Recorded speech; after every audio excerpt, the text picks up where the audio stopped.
Hi, it's Gerry, and I'm here at the Barrie Public Library, and I'm in the fiction section, and lo and behold, I see the book, Wild and Beautiful is the Night by John Miller. He's my guest this evening for the hour. John is an award-winning author, and he's here in Barrie, and he's going to be back on March the 14th at Word Up Barrie, speaking at Unity Market between 7 and 9 p.m. But tonight, he's here all show long.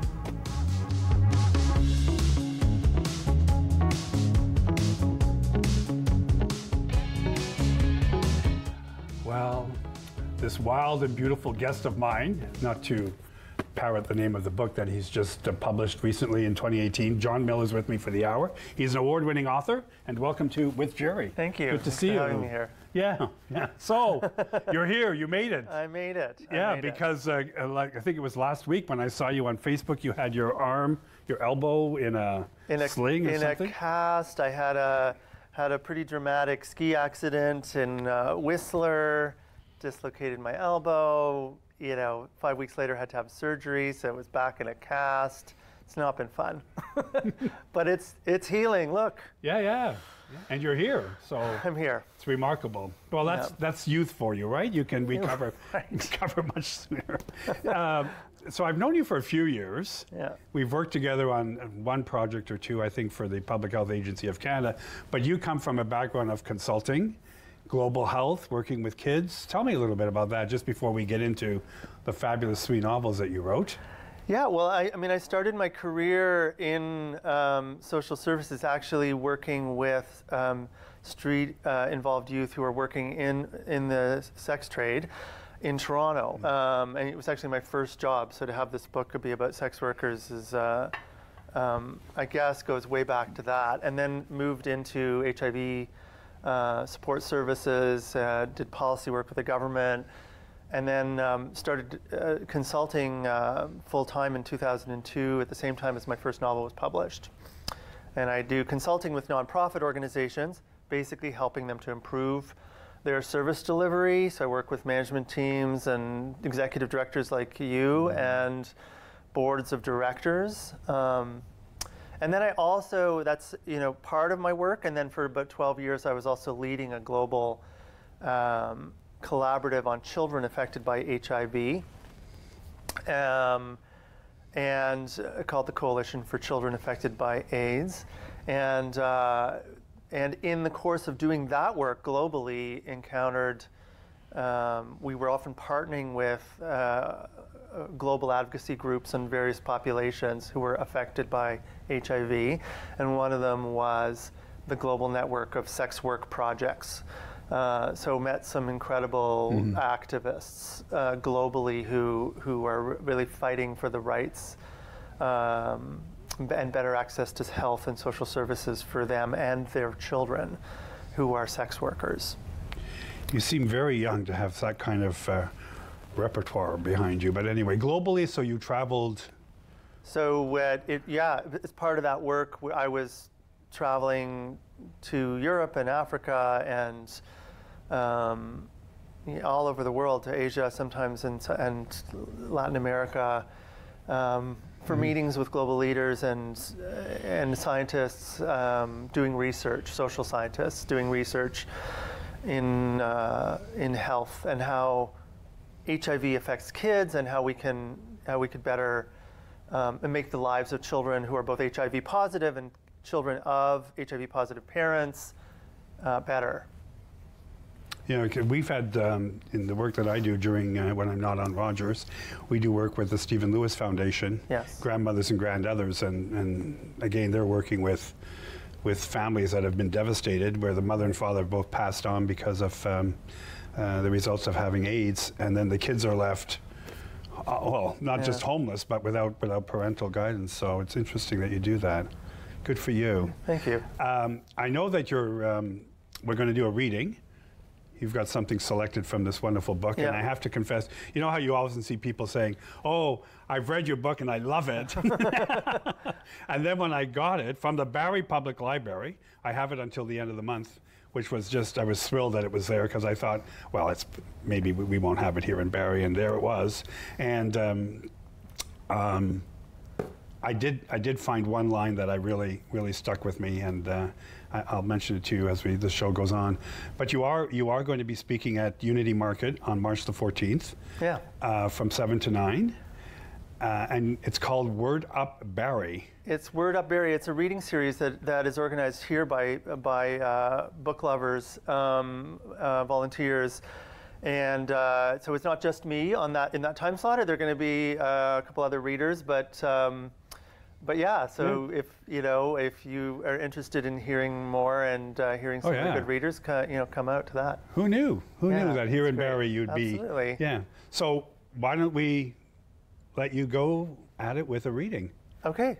All right. Thank you. So I'll just set this up briefly. So the two protagonists in this novel are Paulette and Danny. And Paulette at this point she's the narrator of the novel, and she's been in sex work for already several years. And she meets Danny on Danny's first night on the stroll in downtown Toronto, and Danny's kind of not really. She gets chased off of her corner by a couple of other working girls who she didn't know that was their spot, and Paulette sort of takes her under her wing, even though Paulette is quickly irritated by Danny. But the story is about their friendship, and this is right at the beginning, this section, when on Danny's first night and she doesn't have a place to stay and she's run away from home, Paulette knows someone who's looking for a roommate, a heroin user who has an apartment and has a job, whose name is Carol Ann, and she takes Danny to Carol Ann's apartment to introduce her to Carol Ann.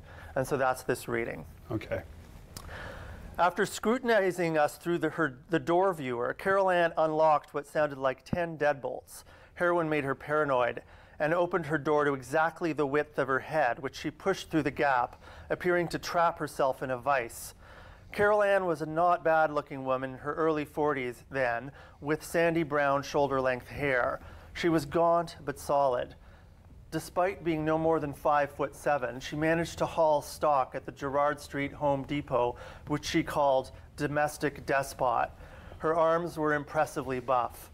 Her eyelids drooped behind reading glasses, but it was hard to tell if she was sleepy or if she'd already slammed her first needle of the day. She examined Danny up and sideways, and if it was to establish her trustworthiness based on her appearance, that didn't bode well for Danny. But Carol Ann saw the same pathetic naivete that I had. She opened the door and waved us in. I nearly tripped on her enormous cat, Sir Purzelot. Her apartment was surprisingly well kept, less tidy than anyone's might be if you dropped in with little notice. What I mean is, it wasn't drug addict messy. Danny and I sat on a lumpy Chesterfield covered in cat hair, and the first thing Carol Ann asked was if Danny had any money to put down. Danny handed her most of her night's haul. Carol Ann walked to the television console where she snatched a pad with a list on it and clutched it with both hands, a pen hooked in her pinky. She sat in her precious green wingback to begin a grilling. The gruffness was put on. Carol Ann was a softie with a Nova Scotian sense of hospitality, but she'd been burned too many times. The interview was something she'd coached herself into to avoid future grief. She asked a series of questions, head lowered to read her list, lifting her eyes, but not her head, to meet Danny's responses. She didn't use the pen except to hover the tip of it over the question she was asking. What were her work hours going to be? Working nights was Danny's answer. In that case, was Danny a light sleeper? Not that Carol Ann was going to be loud, but she didn't intend to pussyfoot around her own apartment because Danny was sleeping. No, Danny wasn't a light sleeper. Was she okay sharing grocery bills? Of course. Did Danny do needles? No, but she didn't have anything against it. Carol Ann's pen lifted and skipped over her next question. Did she intend to bring bring back tricks or boyfriends to the apartment? Never. Carol Ann squinted and cocked her head, perhaps assessing if Danny was shoveling a huge load of shit. She continued. Did Danny have any furniture she'd be bringing with? She had nothing. Did she mind smoking? She hesitated, but cleverly said no. "Who was Danny's father?" Carol Ann asked, her East Coast drawl emerging. Danny gave a name and Carol Ann snorted, said she didn't know him. Maybe this was to signal that this put Danny on thin ice. I caught Danny's puzzlement, but she didn't state the obvious. Having grown up nearly 2,000 kilometers apart, there was no reason their worlds would ever have intersected. Carol Ann asked her last question while stroking Sir Perceval. She hoisted him onto her lap with her domestic despot arms. He'd have been good off-hours training for tossing lumber and heavy boxes off the back of the van. Furrowing her brow, daring Danny to answer unwisely, Carol Ann asked if Danny was allergic to cats. She was not. Poker-faced, not fully trusting that Danny'd work out, Carol Ann got up and put the list and pen away in a drawer. She shook Danny's hand and said, "Welcome, me shithole s Sue shithole, unless you break any of the house rules, in which case you're gone." When she rhymed off those rules, I caught Danny's flicker of surprise. She'd assumed, as I had, that the rules had been covered by Carol Ann's list of questions. Those were on the list, but there were more. She didn't have herpes, so Danny's didn't have to pee from a crouching position like those crazy germaphobes do in public toilets. But Danny was to wipe down the seat anyway. Don't put her toiletries on the right side of the bathroom cabinet. She wasn't fussing about what to watch on television except for Coronation Street and The Sopranos, which were like church. Missing them was sacrilege. And she didn't have a DVR or a VCR or any such thing. Don't feed Sir Perceval treats no matter how much he begs you and sucks up, because he has a weight problem that we're trying to control. I guessed that by we, she meant her and Sir Perceval, as though she were his Jenny Craig consultant, and they'd hatched the plan together. From the size of him, he wasn't enthusiastic about it. No long-distance calls unless Danny paid up front. They'd share chores equally. Rent was due a week before the end of the month if she planned to write a check, the day of if it was going to be cash. Garbage day was Wednesday. And, confirming my warning, she said, "There will be no drama in my house. Do you understand?" Danny understood, and Carol Ann's shoulders relaxed. Danny exhaled. "Thank you so much. You don't know what this means to me." Carol Ann harumphed. "I have some idea."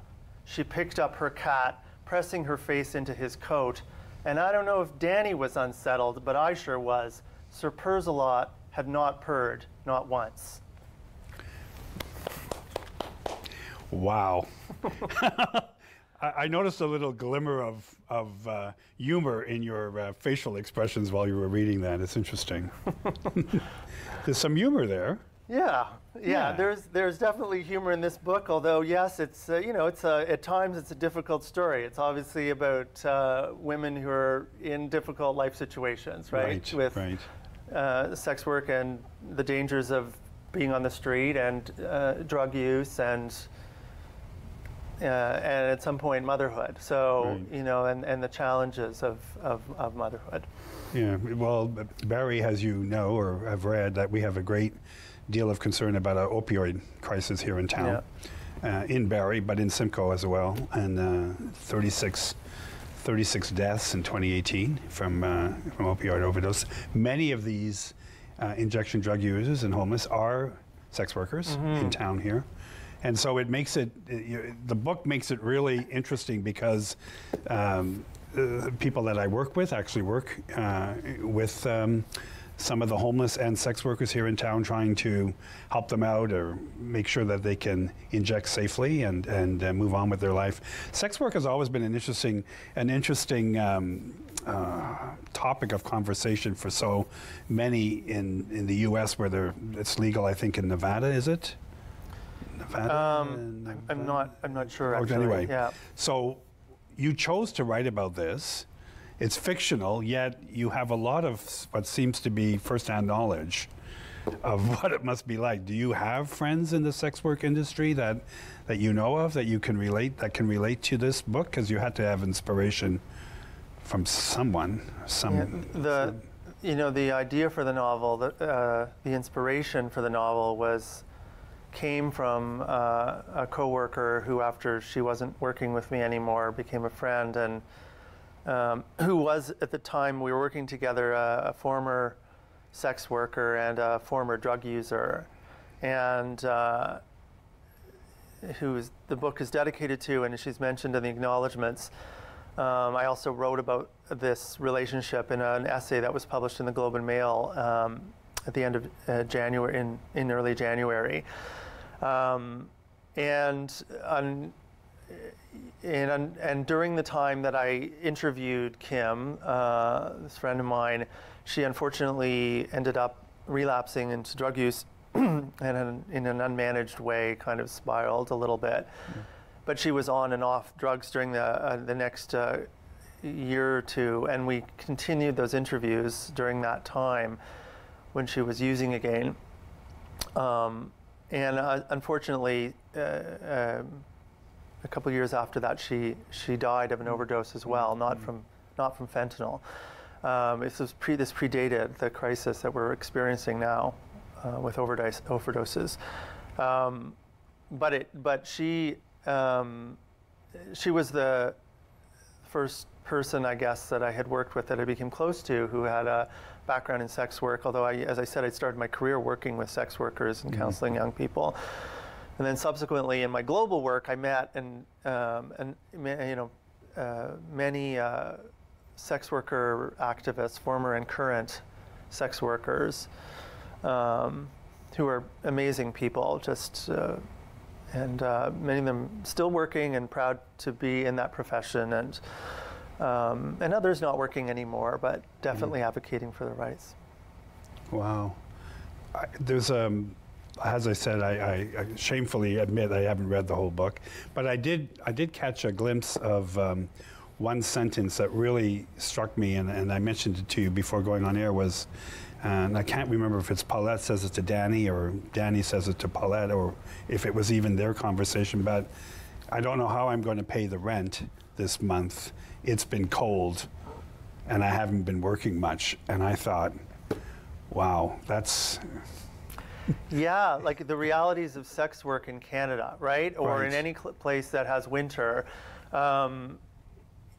People don't think about that as much. No, I mean, this story takes place between 2003 and 2005 and 2008.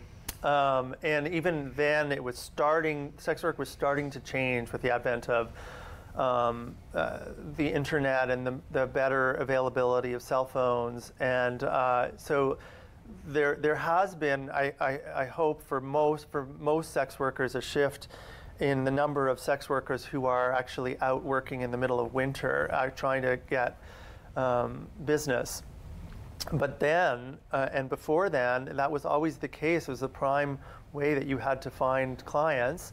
And yeah, think about it. Like today, it's if it's minus 18 out, minus 25, and you're trying to find some way to be revealing and yet also not have hypothermia. Yeah. Like I do remember those of us who've lived in downtown Toronto all these years, as I have. Seeing these women, in some cases men, trying to, very creatively, with leggings and faux fur wraps that were kind of over the shoulders, trying to stay warm a little bit, but you can only imagine how hard that would be, and you would need to take many breaks, and if you didn't pick up someone very quickly, how discouraging it would be. When I first looked at your book, I thought of the movie with Richard Gere and Julia Roberts, Pretty Woman. Right. And she was on the streets and wearing, I mean, that's in LA. In LA, was it LA? That's Right. different. But my point is she dressed in a very provocative way that would attract somebody to stop and talk with her. But you're right, and so in winter it's very difficult to wear something provocative without freezing. Right. Without freezing. You mentioned men. So the sex workers, this happens to be women, but there are men who do sex work as well. Do you, in your work, was it also with men and women, or just primarily with women? Men and women. Men and women. Yeah, there are men. I mean, the caseload that I had when I was doing counseling with street-involved youth involved in sex work, was almost entirely with a young man, and some trans women or questioning people who were questioning whether they were trans. And yeah, there are those guys, and they're working, and they are working globally as well. I met a number of sex worker activists from Kenya and South Africa. Okay, explain to me sex workers, activists. They're conferences. They're invited to speak, or they're those who are sex workers around the world are organized as they have here in Canada. In Toronto, we have Maggie's, a very long-standing sex worker collective, so run by and for people in the industry. And it's the same thing around the world. There are sex worker organizations who've come together to provide support and to fight for their rights, to try to get better access to services, to break down stigma and discrimination. Everywhere, all through Africa, Asia, South America, there are these organizations, and they're brought together globally by the Global Network of Sex Work Projects, which is based in the UK. And so the people who lead those organizations sometimes get invited to conferences to speak, or invited to the UN organizations to speak, to make presentations, or to participate in meetings where people are trying to work through problems. And that's the context in which I met them. So the organization for sex workers is something that it's a global outreach. But why does it become so important for sex workers to make their concerns known globally? Are there a lot of crossover issues between, like, say, Africa, Europe, Canada, the U.S.? There are. I mean, primarily the issue stems from stigma and criminalization, and the fact that sex work is criminalized, perpetuates stigma. It's not the only reason that stigma exists, but and so there is a common thread of when you're criminalized, when you're underground, when you're worried that your children are going to be taken away from you merely because you're involved in sex work and not because you're abusing or neglecting them, but someone's determined that your profession is unsuitable to be a parent, which is an appalling idea that has no basis in any evidence. Then of course you go underground, and that means you don't have access to healthcare services that you should have access to. Social services are difficult to get access to. You're worried, especially mothers with kids, to engage with a system that could take your kids away. And childcare is a huge problem for sex workers because, and it's a problem here in Canada. It's a problem globally because childcare, where it is available at all, is not organized during the hours of work necessarily that sex workers will need childcare. So they're forced often into terrible situations where they have to choose between going out to work to feed their kids, and that's why a lot of these women are working, is to feed their kids, and or not and leaving their kids in a potentially unsafe situation with someone they hope they can trust, or not working and the kids go hungry, right? So that's a terrible choice any parent should never have to make.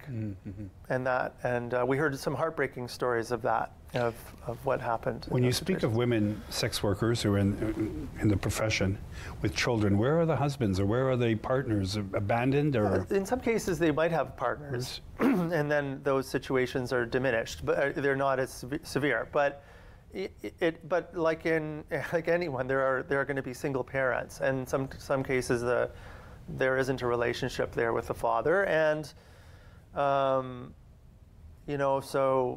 you're trying to fend for yourself. It was interesting. That's the case with lots of single mothers. Yeah.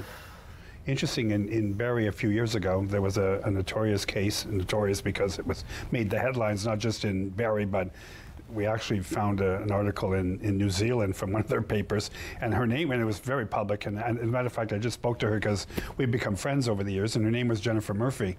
She was a HIV positive woman, and was on base board, and she was involved in the military. Her husband had been in. Anyway, so she was doing the streets downtown Barrie one morning, and the deal was a lot of men would come up from Toronto, swing downtown Barrie, and find somebody and have some kind of interaction with them, if you will, and then move on to their construction job or whatever, further north, Aurelia, Gracebridge, somewhere. Anyway, she was picked up by this guy, and they went to some place nearby, and the police followed them. Mm-hmm.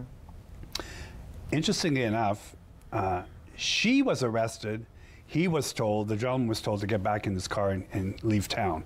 And I thought, why would they arrest her and not him?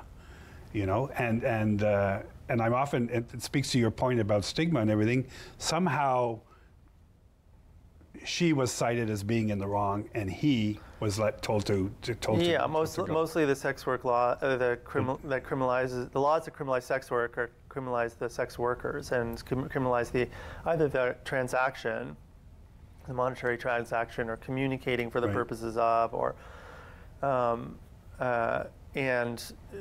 not the clients, the tricks, or the Johns, whatever people call them. But the sex work activists don't want their clients to be criminalized either. I mean, they because it's their livelihood. So why would they want that to happen? It's not the solution. But in this particular case, here's a married man. Right. You know, but anyway, my point of raising her name is because she called me just this past week. I was talking to her, and very engaging woman, and now in her late 40s. And she's talking with Halco, who you know about Halco, the HIV/AIDS legal clinic of Ontario, talking with them because she's bringing suit that she was wrongfully convicted back then, and that her rights were disrespected or not adhered to, and she's trying to get this overturned in the courts, and Halco is helping her with it. But that's one woman in one little town, and there are many Jennifers around town, I'm thinking, and your book struck a very good chord, because I told her about it. I said, oh, I'm having this guy, John Miller, on, and he wrote about sex. And she says, am I in the book? And I said, no, I don't think so. Well, you know, I'm coming out with a book. And I said, okay, she's going to come out with a book, so she says. But, you know, I mean, but the point is, she, in talking and speaking with her, she talked about, you know, like, I'm just out to make $1. Yeah. To pay my rent, or to pay clothing, or to pay for my children's food and everything like this. So although the book is fictional, it is based a lot on what you've seen globally, but what you've seen in Toronto. Yeah, it is, and I think, you know, there are different kinds of reasons for being out doing sex work, and lots of people are doing it because, yes, they're trying to earn a living. Others are unfortunately doing it if they're in a situation of unmanaged drug use to pay for drugs, which gets in the way of paying for the rest of the expenses they need to pay for in life, and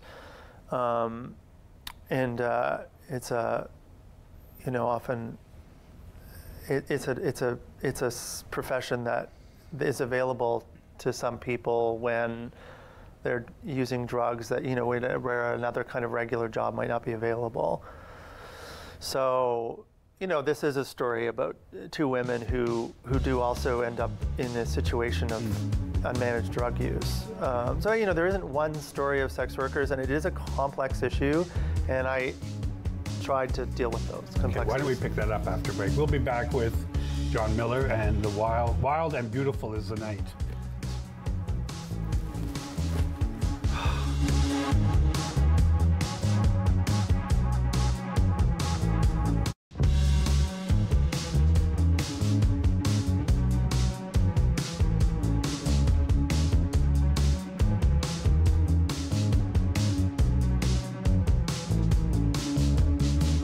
I'm back with John Miller, who is an award-winning author, who has his latest book is on the shelves here at the Barrie Library, because that's where I found it. Yay, Barrie Library. I know. Wild and Beautiful is the Night, and John will be speaking, doing a reading, as he did earlier on in the show this evening at the Word Up in Barrie at the Unity Market on March 14th, 7 to 9. He's not going to be the only one reading, but he is going to be, in my opinion, the fabulous one that's going to be there. I don't know the other ones, but anyway, before we went to break, we were talking about some of the challenges of sex work, and I can't remember now. What were you telling me about?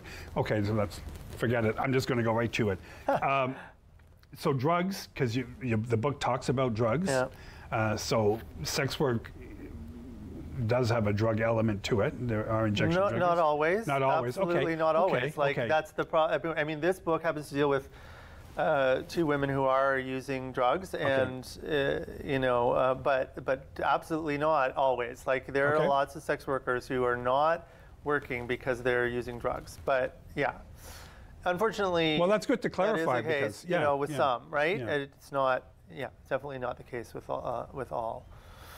What is, in your view, some women and men work independently, and some work through escort agencies, I'm told.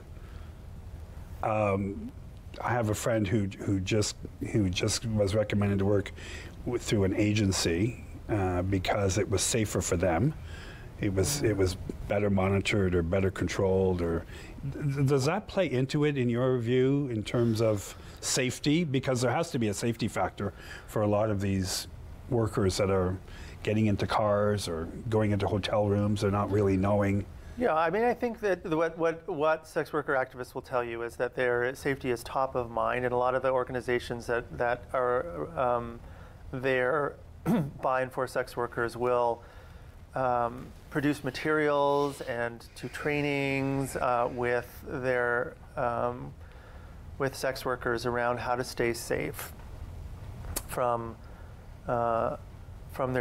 tricks who could be violent, and you know, sadly that is reality of especially with street involved sex work, and you don't know who's getting in your car, that there could be someone dangerous. So it's a huge risk, and it's dealt with it in this book. And I think some of the tension between the two is that one of the narrator really understands, I think, those issues around safety, and then the other, and Danny, the woman, this other sex worker, becomes her friend, is I think a little more naive, a little as a kind of an underdeveloped sense of fear around that, and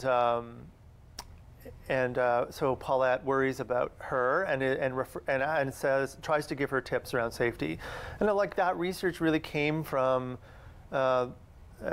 materials that I found that were produced by sex workers themselves that talked about even as much as like the kind of clothing that you should be wearing that, you know, that could be used to trap you in a car, you know, like, and the things to do before getting in a car, to like pretend or actually make a phone call to a friend to say the license plate or appear to be, so that the person knows that there's someone else who knows you're going, you know, all sorts of tips that people find, right? And of course, if you have some kind of screening mechanism because you're involved with a group of a collective of sex workers working together, or if you have a bad date list, you'd know who to avoid. I mean, these are really important things.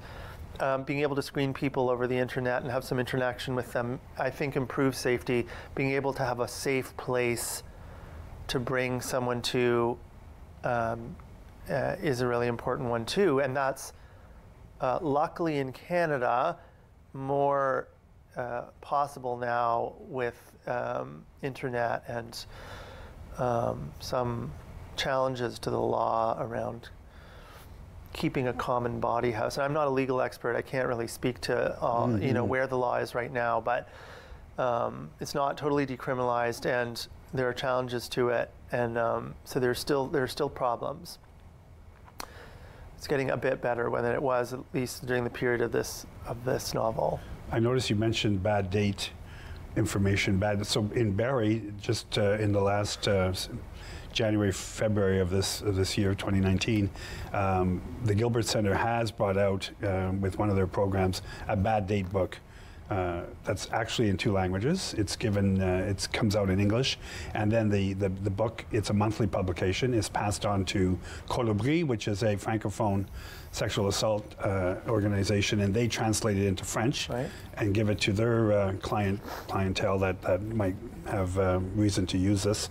And the first I heard about it was Bad Date Book, and I thought it was really interesting that that it's needed because some are not paid, or they're beaten up, or they're abandoned and driven out to some remote part of Simcoe and just left and drive away. And then sometimes you can't see the license number, but sometimes you see emblems of the car, and some of the gals would recognize the emblem or phone number or something like that.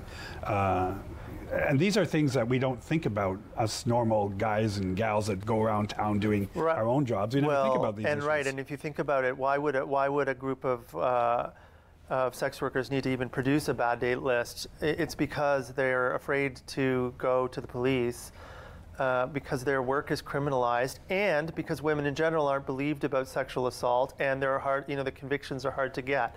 So there's no trust and no real ability to hold these dangerous men accountable, and so they produce bad date lists. Now that isn't to say that that doesn't mean the majority of their clients are dangerous people, just that there are unfortunately these guys. Right.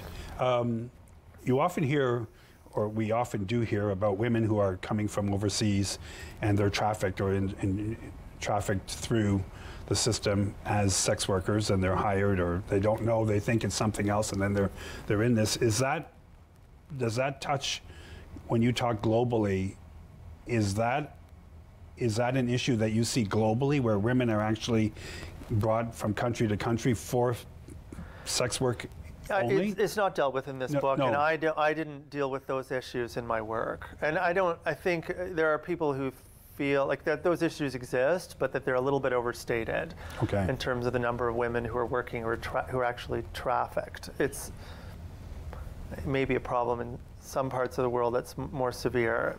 I'm not saying that isn't an issue. It's not dealt with in this book, really. In my conversations with a friend of mine who was in the business, the sex work business, they've told me that sometimes condoms are used. Internal condoms are used, or external condoms are used, but not always. But that they can make more money without a condom, which brings me to the point of if it's not a month, it's not going well, and you need a little bit more money, you might compromise some of your protocol and go without a condom. Which brings me to, because you talk about working with HIV. Are a lot of these sex workers going to get tested on a regular basis, in your view? Yeah, I think that sex workers are not the problem around STI transmission and HIV transmission. Like, most sex workers are actively getting tested and all the time. And this is not, sex workers were often blamed for this. But as you say, their clients are often pressuring them to engage in unsafe practices and putting them at risk, but nobody's holding those people accountable for that. So, and there is, I guess, as you say, the temptation, because you need the money. But who is blamed for being, the person doing the transmission? It's usually the sex worker. So I'm wondering if you would have another reading for us, because we did one, and it was very. I like to see you read, because I've often wondered, you hear about authors going and reading, and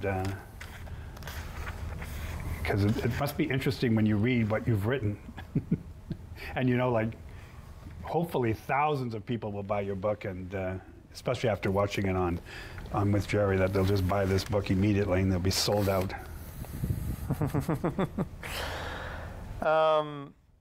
Sure, I will do another reading. So this is a little bit further into the novel, and it's Paulette, who's a daughter of Jamaican immigrants. kind of reflecting on her past. One of the series of events that led her eventually to being on the street. So my mama glared, sharp enough to cut, but the flash of a knife you had to dodge. It nicked me anyway. It always did. And with any fine cut, as with any fine cut, there was a delay to the sting. Did she think I'd planned any of it? That I wanted to screw that horrible friend of my brother's? Would any girl plan to get pregnant at 16? If only I hadn't gone to that party. If only I hadn't smoked too much pot and flirted with that girl Tanisha, who was always making eyes at me in English class. She showed up in a red dress. A red dress, for Christ's sake. Her jasmine-scented perfume, white musk, the lavender hair oil, smoking that clove cigarette, like she was in Paris instead of a shitty apartment in Hamilton. My best friend Jaleesa, glancing at us, occupied with a guy who'd cornered her by the cheese dip. Tanisha and me slipping away to the bathroom to freshen up. Tanisha's hand under my top, my hand between her legs, a long kiss, my first. The door bursting open, stupid crappy lock. And my brother's friend Cleavon, still grinning after Tanisha bolted from the bathroom and out of the apartment. I'm still wiping her lipstick off my mouth, and Cleavon's shutting the door behind him, leaning against it, blocking my exit, saying he'd suspected for a while. He'd tell my brother and my mama, I'm like that. Unless. People were talking about it, he said. This is all it'd take to confirm it, for everyone. Unless. When I got pregnant, my mama's judgments made me fume. All the more so because, although she never knew how it happened, it came out that the baby was Cleavon's, and she never said one word, not a single word to Cleavon, to his mama who went to our church, or even to my brother Eddie. I wasn't the only one responsible, but the way she acted, it was all my fault. It became too much. I told my mama I was moving to Toronto. My friend Jaleesa and I got jobs at the Eaton Centre, selling jeans and cheap shirts with designer logos. My mama told me I'd better not come crawling back expecting to be taken in when things turned sour. Jaleesa and I shared a basement apartment in a rundown house at the south end of Parkdale. I only got up for work. Then we took the streetcar home, not talking, and I went back to my room. For months, she pushed me to get out there, to explore Toronto with her, but I couldn't. Then July came, and with the heat, the heaviness lifted. Once it did, I embraced our big adventure, 2 girls in the big city. With my sadness gone, I reemerged, possibilities and hope blinking away in the sunlight. Well, inspiring. Thank you. You smile when you read. It's interesting. What's been the reaction among your colleagues and friends that have read the book? Have you had any interesting feedback? It's been tremendous. I think that you're always worried about how it will be received. I was particularly worried about how people who are working with sex workers, who were sex workers themselves, would view it, and I've had some good indications that people are really happy with that story, that it kind of honors and does justice to the issues, which is really what I was hoping for.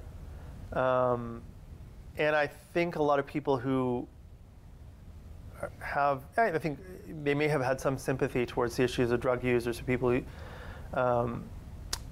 who are involved in sex work in the industry, have said to me that they have a new empathy or a sympathy for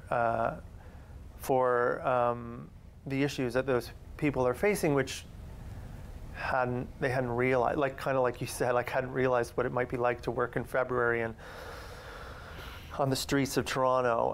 And I think that to me is the most beautiful feedback too, because I do think as a writer, this was an exercise, as I say, in an imaginative empathy, that you try to put yourself in other people's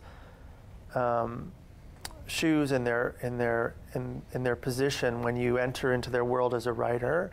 you're forced to imagine yourself as them in their lives, and then you hope that you can convey that to readers. One of the benefits of reading fiction that they've shown is that people who read fiction do have, on the whole, more empathy than other people, because they are constantly in that world, imagining other lives that are different from their own.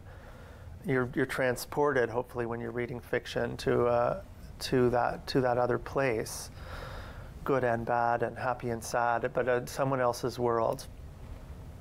And so I think if I can achieve that with this, and for these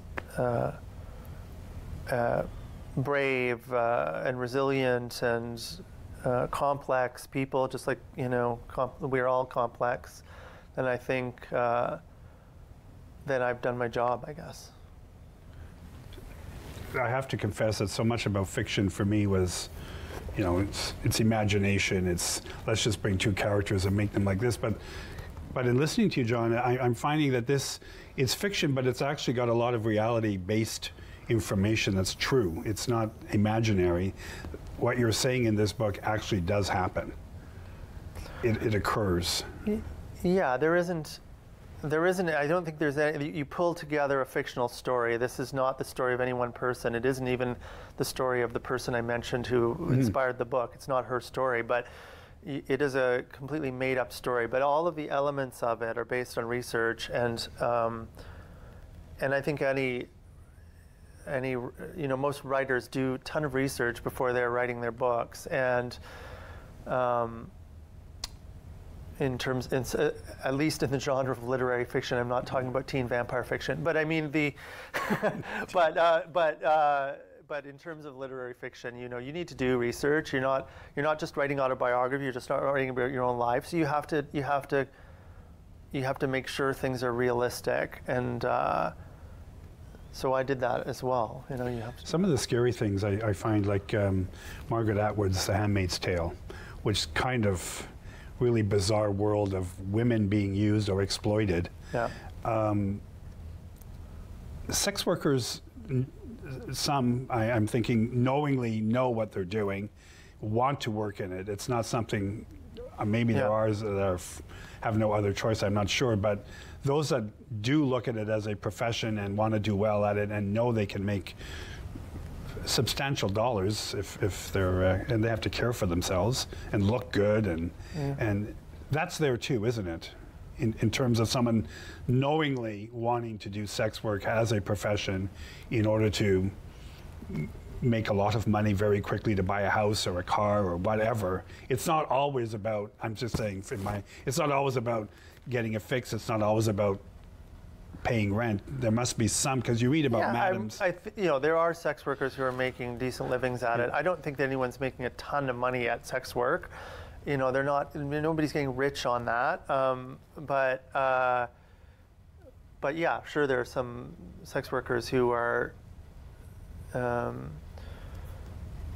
not needing to spend their money on drugs, or not wanting to spend their money on drugs. Who are able to sock away more money and save up and do things that and try to break into the middle class at least. And yeah, and I mean, but then if you think about career choices, those of us who are doing jobs that we find personally fulfilling, and like we're very lucky, and it's rare, and most people in the world are not in that position, and they're doing a job that they're okay with, and that they make money, and then they find their fulfillment in other ways through family and other pursuits in their lives. And the same can be true of sex workers. They don't need to, just because a sex worker might not love what she does doesn't mean it's not a legitimate profession. Because there are lots of people doing jobs that they don't love. And they're a legitimate profession. They're not stigmatized. They're not criminalized for it, and it's good work. So it's just, I think you need to think about it on those levels, and the fact that sex itself is considered something to not talk about and be hidden does contribute to the way we feel about the society as a whole stigmatizes sex workers. That is something shameful. That you have somehow loose morals. I mean, we have to get away from that kind of thinking. Yeah, the advent of the recent decision by the current government of Ontario in banning or changing the sex ed program. I was just reading just recently in the Globe and Mail that even talking about same-sex marriage, for example, is considered now under this snitch line as professional misconduct. And I'm thinking, it breeds of something horrendous, like Big Brother, like but strains of Ontario's puritanical past coming back. Yes. Yeah. And also the fact that the advent of infectious diseases that you mentioned, like HIV, where it's now U equals U is undetectable, is untransmittable, that plays a part too, I'm thinking, in sex work. If a sex worker is HIV positive but undetectable, do they disclose, or would that affect their ability to make some money? So that is touched on in this novel, and without giving away any more of the plot. But I think those, and remember, this is set in a time. The end of the story is 2008, so we were just starting to get the evidence then that undetectable might be untransmissible, and it wasn't necessarily confirmed yet in the way that it's definitive now. Lots of people didn't know it. If you're on antiretrovirals and you're on sustained antiretrovirals that you actually cannot transmit during sex, people didn't know it so much then, and the criminalization of people with HIV was starting to happen. So people, and that there's mention of that in this novel, and it's kind of the awareness that, oh my God, we'd better really worry about.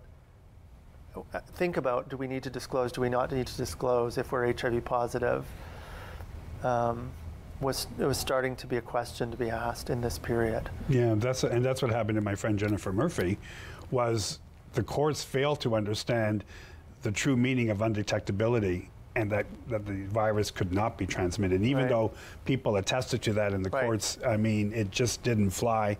In fact, it was in Barrie that there was a judge that actually, there was a male prisoner that was released, was incarcerated, was released, and when he was released, somebody in the inside said, who had sex with this individual, realized that the individual was HIV positive, but didn't disclose, took him to court. Yeah. And said, and the person who was HIV positive said, I was being raped, and I'm in jail. I'm not going to disclose I'm HIV positive and risk being killed. But the point is, in this one, John, is that the judge actually had all the documents pertaining to his case in sealed envelopes, and had the guards wear masks and gloves and everything, and he went to a larger courtroom, so the individual was further back. That was not that long ago, within the last 10 years. Yeah. So U equals U has benefited so many who are HIV positive in terms of eradicating some of the stigma, but yet it's still there. And I think the stigma around sex workers is still there. Yeah, definitely. It's still there, and I think your book brings such realism to it in terms of these are everyday individuals that are just trying to make their way through life as best they can, or as best as they know how. So I in all of this now, I'm going to have to read the 291 pages. And I expect to get a call from you when you've done it. And I have until the end of March, so I can put it back in the library.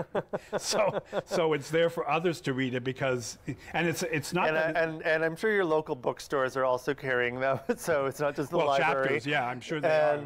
Yeah. But I love the. Yeah, like Slam, and you have such interesting introductions to magma. And how do you come up with this, like spiraling? And when do you identify the chapter as giving it a name? Is that as you're reading right it? at the end. I mean, right at the end? Basically, you just go through. I really wrote the book and numbered the chapters, and at the end, I thought it would be good to name them, and instead of number the chapters, and I went through and I thought, what's the one word that might stand out from this chapter that would symbolize what's happening, and many of them are related to, there's a theme of, through the novel, there's imagery around crumbling buildings and the cracking of foundations and structures being slowly kind of made unstable and falling apart. And so some of those are reflected in the chapter titles as well. Yeah, and you have another book in mind that's coming? Yeah, this is your third. I do. I don't talk about that yet. But in this sort of embryonic phase, but yeah. Do you feel pressure as an author to, so you're award winning because that's so when you have great novels that come out and people, do you feel pressure to, I got to get another one out that's got to be. Yeah, there's always a question like you just asked. What are you writing now? Are you writing now? I'm like, what's this on your just came out. I'm just promoting this. What's on your laptop? We want to know. Yeah. Yeah. Also, it's tough. Those are writers in Canada. We don't have the luxury of only writing. I say, joke with people that I make dozens of dollars a year from my writing. We all have other careers that are paying the bills, or if we're lucky, spouses who are helping us to pay the bills. And so that does take a certain amount of the daylight hours. So we find time to write, and we carve out space for that. Some people make more sacrifices than others are willing to make, but we all have to carve out a time to do the writing, and it's not easy. You always hear about struggling writers and struggling artists and actors and everything. So we're almost out of time, but I have to tell you, I mentioned Margaret Atwood because I met her at the Ontario Art Gallery, and she was standing next to me checking out, and I looked over and I said, "Oh, you're Margaret Atwood." And she looked at me and she said, "Indeed I am." And I said, "Oh, well, I'm just up from Barrie." This is in Toronto. I'm just up from Barrie, and she said, "Oh, excuse me, that would be down from Barrie." that was my favorite Margaret Atwood quote. If you live in New Zealand and you look at the map differently, then it would be up from Barrie. Up from Barrie. Thank you. I always felt, like Margaret Atwood just gave a very northern hemisphere view of directions. Wild and Beautiful is the Night. What is it? We're up in Barrie, Unity Market, March 14th, Thursday, 7 to 9. John will be there. Thank you so much for taking time. Thank you very much for having me, Gerry.